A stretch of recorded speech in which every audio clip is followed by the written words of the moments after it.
Hi, this is Congressman Larsen from my Washington, D.C. office. It's Friday morning, the 27th, about 8:20 in the Pacific Northwest. And I wanted to do this 5-minute or so video, kind of give you an update on what's going on in Congress with the economic disaster relief bill. And I'll do a shorter 1-minute summary a little later.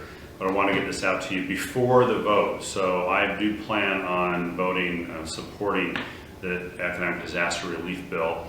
Congress plans to deliver critical relief to families, workers, and small businesses to our state and people across the country. COVID-19 and the necessary restrictions to stop its spread are being felt across the Northwest and around the world. It's impacted my own family.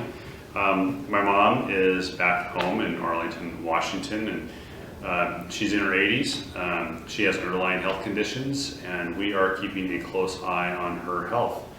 My older son is teleworking from home, like some people have been asked and ordered to do. My younger son has shifted to taking his college classes online, like many students around the region.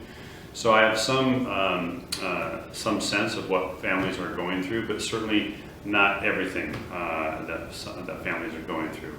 But we're here to help where we can. Children, teachers, and other employees, school employees are out of school. Working women and men are unable to go to work. Small businesses are suffering. Many businesses are forced to lay off very dedicated staff folks, and everyday life has come to a standstill. Yesterday, the Washington State Employment Security Department announced that more than 133,000 Washingtonians have filed for unemployment benefits last week. That's an 843% increase. So we know that COVID-19 has impacted our economy and people that we know and love. I spent the last 2 weeks in the district listening to healthcare professionals, small business owners, first responders, local leaders, and working women and men to hear their concerns and their needs in this difficult time. Medical professionals and first responders are concerned they'll run out of personal protective equipment, that they need to do their job safely. I heard from a registered nurse in Everett working with COVID-19 patients who wrote to me about the desperate need for PPE, especially face masks. I heard from a woman who, along with her mother, they are at an elevated risk for contracting COVID-19.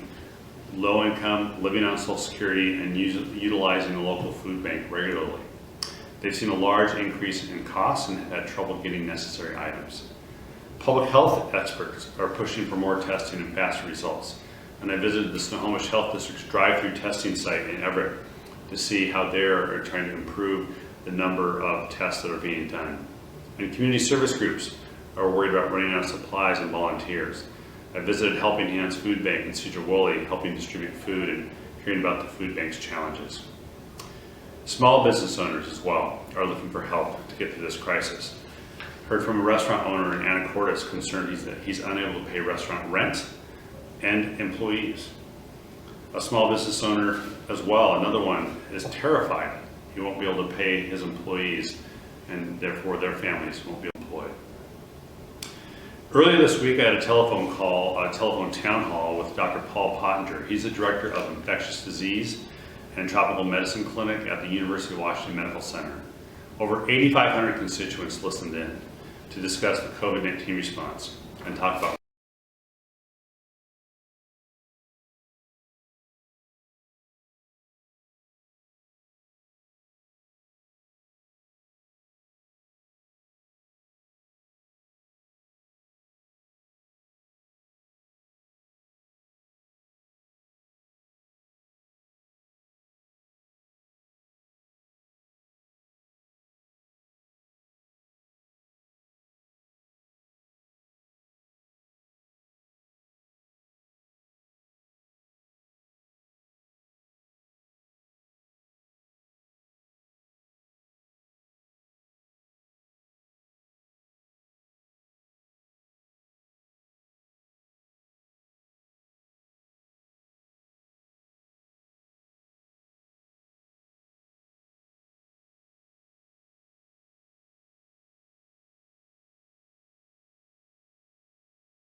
So please continue to follow science-based recommendations to help slow the spread of COVID-19.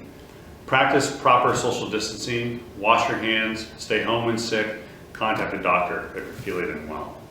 And I want to acknowledge and thank the hardworking frontline nurses, doctors, and first responders who are working tirelessly to keep us safe and healthy. I want to acknowledge grocery store workers, maintenance professionals, transit operators, and many others for doing your essential work. And I am headed home soon after we take care of the CARES Act to continue work at home to hear from you and to work on your behalf. If my office can be of any help, if you have questions about how COVID-19 and the relief package impacts you, please email me at rick.larsen@mail.house.gov or call my district office at 425-252-3188. Thank you and stay safe.